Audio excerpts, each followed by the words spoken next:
Jemaat GKI Immanuel Kota Lama Nabire dan para pendengar dan penonton sekalian yang Tuhan Yesus Kristus kasihi. Sebelum kita masuk dalam doa dan perenungan di subuh hari ini, kita patut mengucap syukur kepada Tuhan atas penyertaan dan keselamatan yang nyata dalam kehidupan kita sejak malam hingga pada pagi hari ini.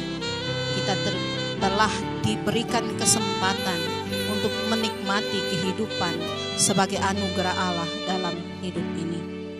Jemaat GKI Immanuel Kota Lama Nabire dan para pendengar serta para penonton yang dikasihi dan diberkati Tuhan, sebelum kita masuk dalam pembacaan dan perenungan, sebagaimana pembacaan Alkitab yang telah kami siapkan, marilah kita berdoa mohon tuntunan Roh Kudus. Kita berdoa.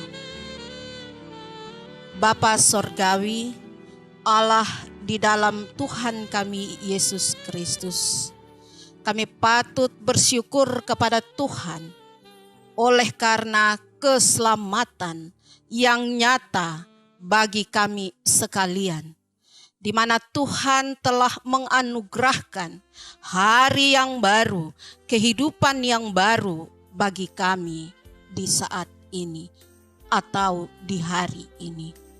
Dan oleh sebab itu, ya Allah, rasa syukur dan terima kasih kami di hari ini, kami hendak membaca dan merenungkan kebenaran firman-Mu. Namun Tuhan, siapakah kami ini? Kami sadar bahwa sesungguhnya kami adalah orang-orang yang berdosa, tidak layak di hadapan Tuhan. Olehnya itu Tuhan, hamba-Mu secara pribadi, tetapi juga anggota jemaat yang mendengar dan menonton siaran ini, kami mohon ampun atas segala dosa dan salah kami.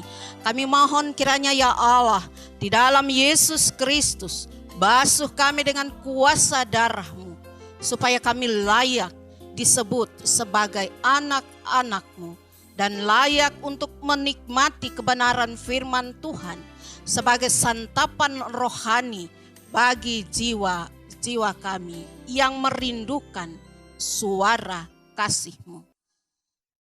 Inilah kami ya Tuhan, bersabdalah, kami siap untuk membaca dan merenungkan firman-Mu. Terpujilah nama Kristus, firman yang hidup kekal selama-lamanya. Amin. Jemaat yang dikasihi dan diberkati oleh Tuhan, pembacaan kita pada hari ini, pada subuh ini, terdapat di dalam kitab Injil karangan Yohanes, pasal 21, ayat 20 hingga ayatnya yang ke-23. Kitab Injil Yohanes pasal 21, ayat 20 hingga ayatnya yang ke-23. Dengan judul pembacaan Murid yang Dikasihi Yesus. Demikian sabda Tuhan. Ketika Petrus berpaling, ia melihat bahwa murid yang dikasihi Yesus sedang mengikuti mereka, yaitu murid yang pada waktu mereka sedang makan bersama duduk dekat Yesus, dan yang berkata, "Tuhan, siapakah dia yang akan menyerahkan Engkau?" Ketika Petrus melihat murid itu, ia berkata kepada Yesus, "Tuhan, apakah yang akan terjadi dengan dia ini?" Jawab Yesus, "Jikalau aku menghendaki supaya ia tinggal hidup sampai aku datang, itu bukan urusanmu. tetapi engkau ikutlah aku. Maka tersebarlah kabar di antara saudara-saudara itu bahwa murid itu tidak akan mati. Tetapi Yesus tidak mengatakan kepada Petrus bahwa murid itu tidak akan mati, melainkan jikalau aku menghendaki supaya ia tinggal hidup sampai aku datang, itu bukan urusan. Demikian firman Tuhan bagi kita. Berbahagialah setiap kita yang dapat membaca, mendengarkan, dan merenungkan firman Tuhan. Jemaat GKI Immanuel Kota Lama Nabire, para pendengar dan penonton yang Tuhan Yesus Kristus kasihi. Dari judul pembacaan Alkitab, murid yang dikasihi Yesus. Tema kecil sebagai dasar perenungan di subuh hari ini adalah berpikir positif. Saya ulang, tema perenungan kita di subuh hari ini adalah berpikir positif. Jemaat GKI Immanuel Kota Lama, para pendengar dan penonton yang Tuhan Yesus Kristus kasihi. Jalan pikiran dan pola pikir setiap kita pasti berbeda. Mengapa demikian? Karena jalan pikiran dan pola pikir masing-masing kita berbeda menurut cara pandang kita, menurut hati nurani kita sendiri, menurut apa yang baik dalam pandangan kita sendiri, dengan mengabaikan cara pandang orang lain yang mungkin saja bermanfaat dan menolong, tanpa menyadari pula bahwa Allah di dalam Tuhan Yesus Kristus seringkali memakai orang-orang yang berhikmat untuk menolong kita, untuk mengubah jalan pikiran kita dan pola pikir kita yang salah menjadi benar. Bahkan seringkali cara pandang dan pola pikir kita jauh melebihi cara pandang dan pola pikir Tuhan dalam diri kita. Kita sering tidak menyadari bahwa jalan pikiran Tuhan terhadap setiap orang adalah sesuai dengan maksud dan kehendak-Nya. Akan apa sesungguhnya yang harus kita perbuat atau yang harus kita lakukan dalam karya pengutusannya bagi kita sekalian. Jemaat GKI Immanuel Kota Lama, para pendengar dan penonton yang Tuhan Yesus Kristus kasihi. Pembacaan kita saat ini mengatakan bahwa Petrus dalam karya pengutusan Kristus bagi dirinya menjadi dia sebagai sosok seorang murid yang ingin mengetahui jalan pikiran dan pola pikir Tuhan tentang rekan sekerjanya. Yang disebut dalam pembacaan ini adalah murid yang dikasihi Yesus. Apakah Petrus sudah berpikir positif? Jawabannya tentu tidak. Untuk itu, firman Tuhan saat ini mengingatkan kita untuk selalu belajar berpikir positif menurut jalan pikiran Kristus dan bukannya jalan pikiran dan pola pikir kita sebagai manusia. Jemaat GKI Immanuel Kota Lama Nabire, para penonton dan para pendengar yang Tuhan Yesus Kristus kasihi. Bagaimana penjelasan teks sesuai pembacaan Alkitab yang telah kita baca tadi? Dari keseluruhan pembacaan kita tadi, terbagi menjadi 3 bagian penjelasan sebagai berikut. Pertama, ayat 20 hingga ayatnya yang ke-21. Mengapa atau apa sesungguhnya yang terjadi dengan Petrus sehingga dia berpaling melihat murid yang dikasihi Yesus itu sedang berjalan bersama-sama dengan mereka, sehingga berkata kepada Yesus, "Tuhan, apakah yang akan terjadi dengan dia ini?" Pertanyaan Petrus ini sesungguhnya ingin mengetahui jalan pikiran Tuhan Yesus seperti ini. Kalau saya, Petrus, mendapat perintah mengasihi Yesus, menggembalakan domba-domba gembalaan Kristus dan mengikuti Kristus, lalu bagaimanakah dengan murid ini? Atau bagaimanakah dengan sahabat saya ini? Jemaat yang dikasihi oleh Tuhan Yesus Kristus, kita bisa lihat di dalam Yohanes 21 ayat 15 hingga ayatnya yang ke-19. Bagian kedua yaitu pada ayatnya yang ke-22. Sikap dan pertanyaan Petrus pada ayat yang ke-20 dan 21 ini menunjukkan bahwa Petrus ingin mengetahui jauh ke dalam jalan pikirannya Tuhan Yesus tentang orang lain, secara khusus tentang murid yang dikasihinya atau murid yang dikasihi Yesus, sahabatnya sendiri, teman sekerjanya sendiri.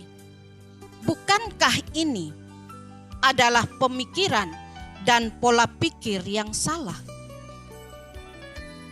Karena Petrus berpikir menurut cara pandangnya dia dan bukan cara pandangnya Yesus. Dan oleh sebab itu, Yesus berkata, "Jikalau aku menghendaki supaya ia tinggal hidup sampai aku datang, itu bukanlah urusanmu, tetapi engkau ikutlah aku." Terkadang kita lebih suka mengurusi urusan dan persoalan orang lain tanpa mengerti kehendak Tuhan dengan berbagai persoalan yang terjadi di dalam hidup kita. Bagian yang ketiga yaitu pada ayatnya yang ke-23. Pada ayatnya yang ke-23 hendak menjelaskan kepada kita bahwa jawaban Tuhan Yesus atas pertanyaan Petrus telah tersebar di antara para murid, bahkan saudara-saudara yang lain. Murid yang dikasihi Yesus ini dikatakan tidak akan mati. Itu menurut pengertian dan pemahaman mereka. Bukankah ini pengertian berdasarkan pengertian dan pola pikir yang salah? Sayang sekali, sepertinya Roh Kudus saat itu tidak memberikan hikmat bagi Petrus dan saudara-saudaranya yang lain agar mereka dapat mengerti jalan pikiran dan pola pikir Tuhan yang sesungguhnya dalam kehidupan mereka, secara khusus dalam kehidupan murid yang dikasihi Yesus. Terkadang kita sering kali lebih mudah memahami jalan pikiran kita sendiri, jalan pikiran orang lain menurut pandangan kita, ketimbang kita berpikir dan berpola pikir menurut pandangan dan kehendak Tuhan. Jemaat yang dikasihi oleh Tuhan kita Yesus Kristus, dari penjelasan berdasarkan teks Alkitab yang telah kita dengarkan tadi, apa makna rohani yang sangat penting dan berguna bagi kehidupan kita dalam menuntun dan mengarahkan hidup kita seturut dengan kehendak Tuhan? Hal yang pertama adalah, marilah kita belajar untuk selalu berpikir positif. Bagaimana caranya supaya kita selalu berpikir positif?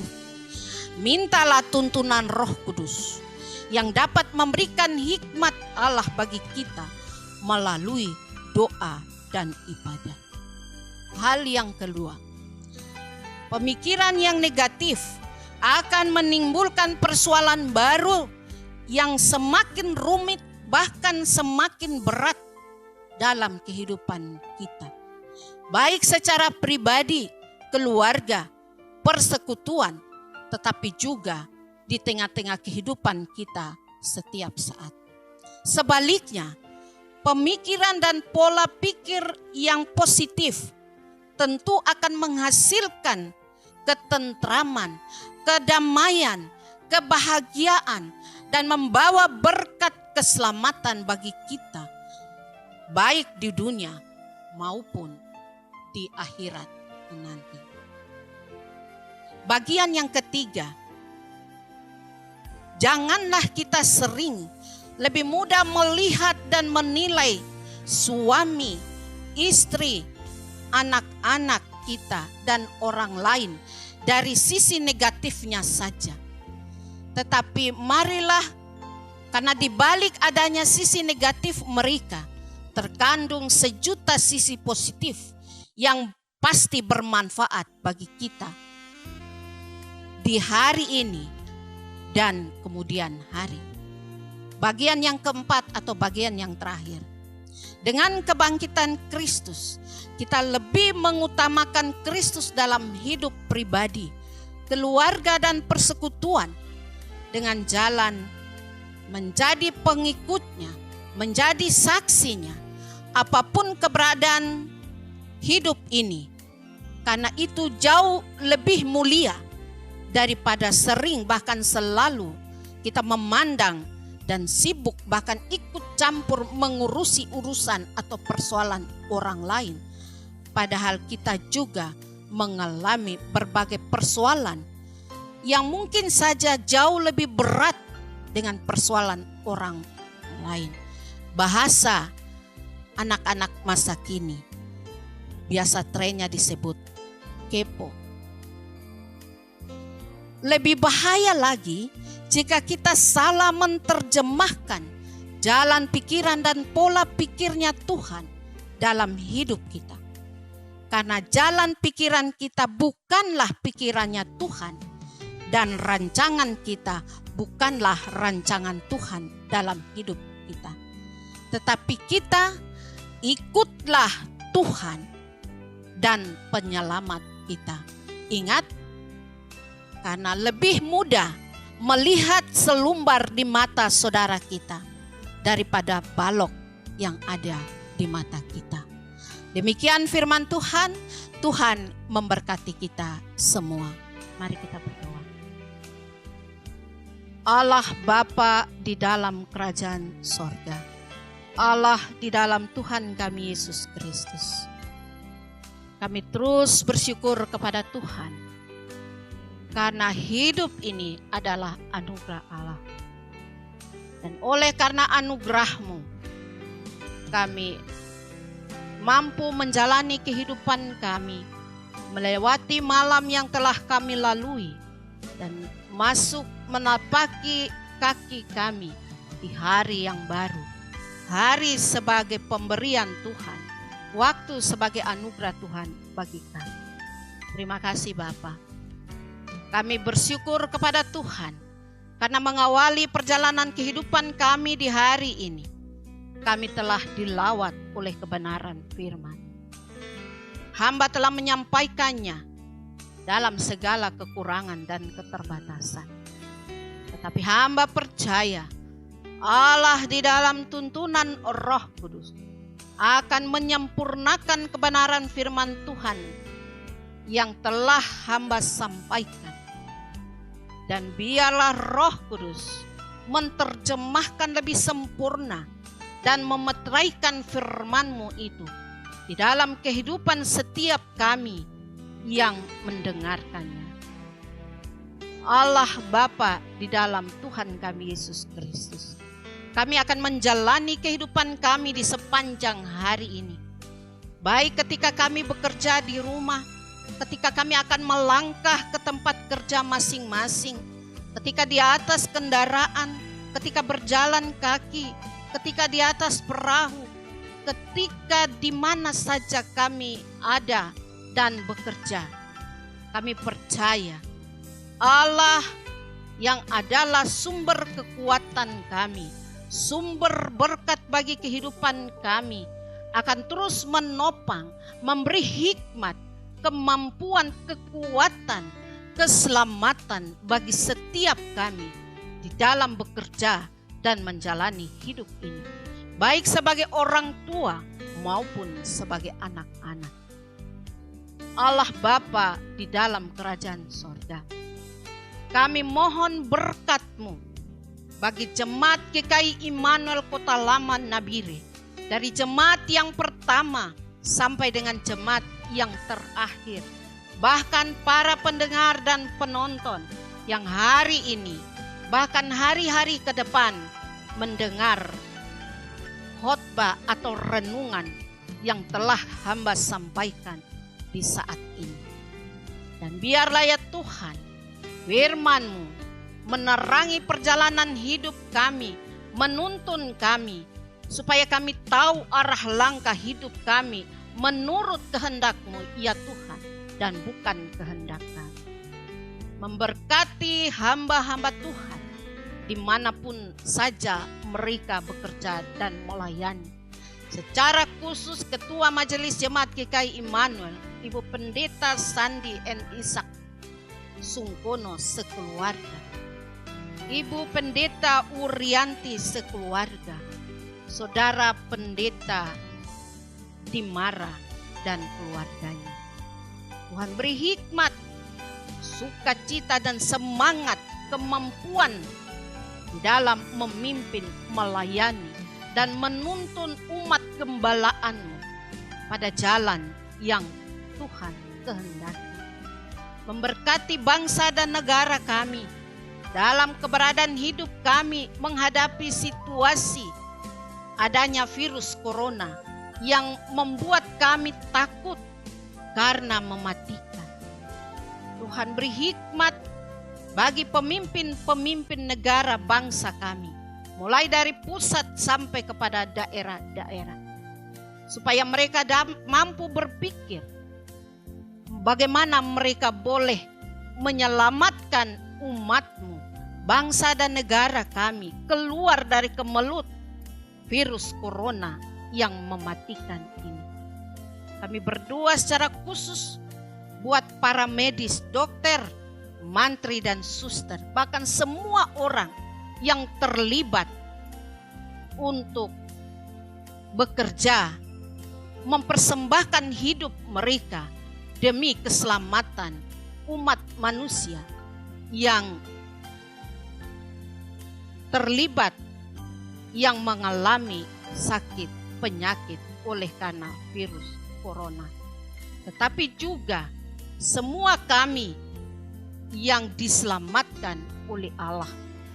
Dan sementara kami ada di rumah kami masing-masing, kami tetap sabar, kami tetap taat dan dengar-dengaran kepada pemerintah sebagai wakil Allah.